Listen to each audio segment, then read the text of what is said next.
बार एक गांव में था एक लड़का गैब्रियल नामक। वह लकड़ी काट के उसको बेचकर अपनी रोजी रोटी कमाता था।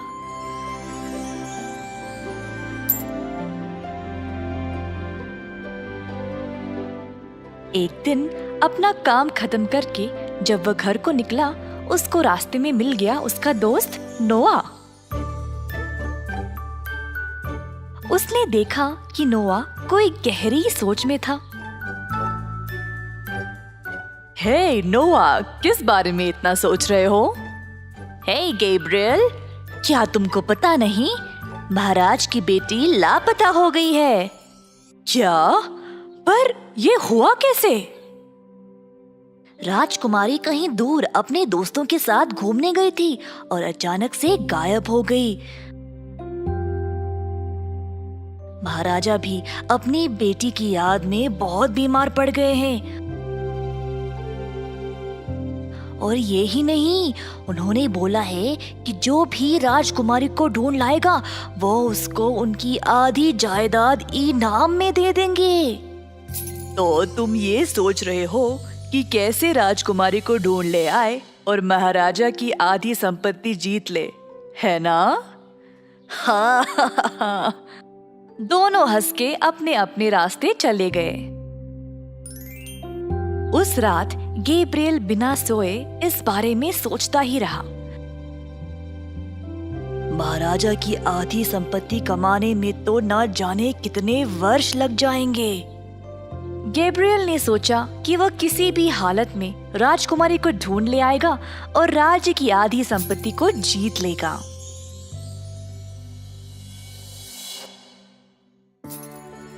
अगले दिन गैब्रियल राजकुमारी को ढूंढने के लिए निकला।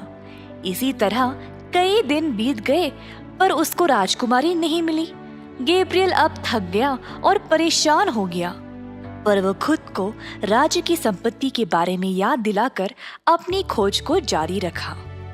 एक दिन उसको रास्ते में एक तितली मिली जिसके पंख टेढ़े हो गए थे, जिसके कारण वह उड़ नहीं पा रही थी।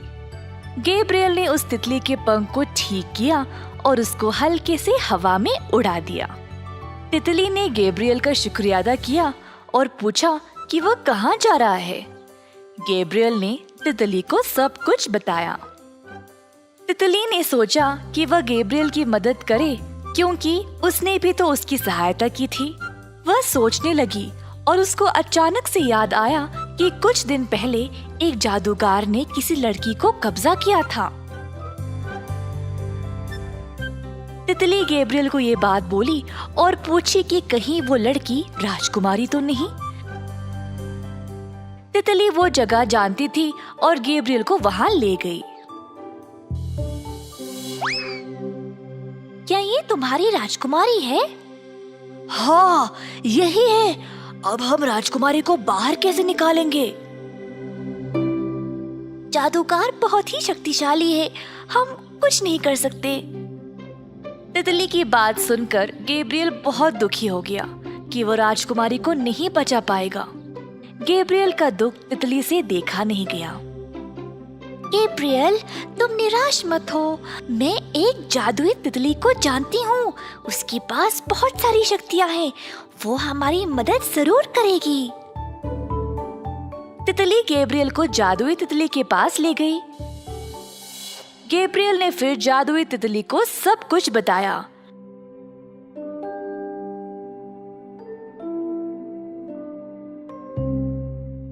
पर उसने उसकी मदद करने से मना कर दिया। गैब्रियल फिर से दुखी हो गया।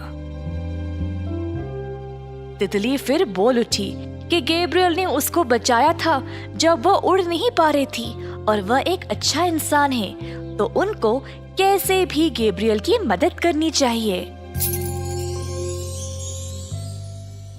ठीक है, तुम दोनों यही रुको, मैं जाकर राजकुमारी को ले आऊंगी।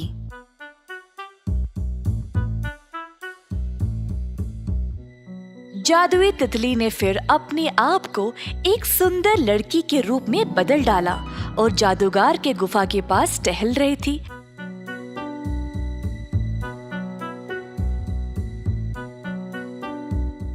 ताकि वो उसको देख ले।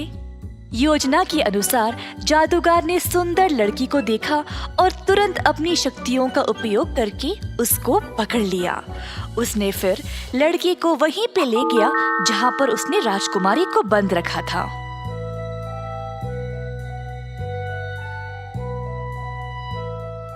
अंदर जाते ही सुंदर लड़की वापस जादुई तितली में बदल गई। ये देखकर राजकुमारी आश्चर्यचकित रह गई। तुम तो लड़की हो ना, तितली में कैसे बदल गई? मैं किसी भी रूप में बदल सकती हूँ, ये मेरी शक्ति है।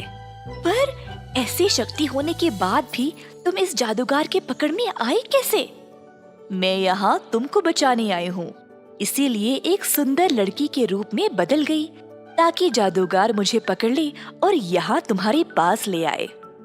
पर तुम मुझे जानती कैसे? गैब्रियल नामक एक लड़का मेरे पास आया था मेरी मदद के लिए, तो मैं उसके लिए तुम्हें बचाने आई हूँ। जादुई तितली फिर राजकुमारी को भी तितली के रूप में बदल देती है और फिर दोनों वहाँ से उड़ निकलते हैं।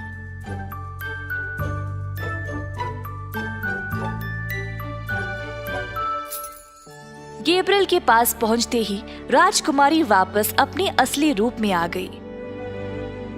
गैब्रियल ने फिर जादुई तितली को उसकी मदद के लिए धन्यवाद किया। छोटी तितली भी जादुई तितली का धन्यवाद करके वहां से निकल गई।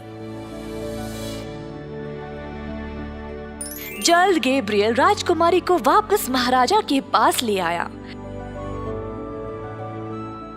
अपनी बेटी को देखकर महाराज झूम उठा।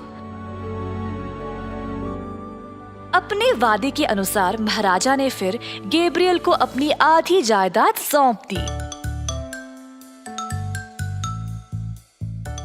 महाराजा ने सबके सामने इस बारे में ऐलान किया और सबको गैब्रियल के बारे में बताया।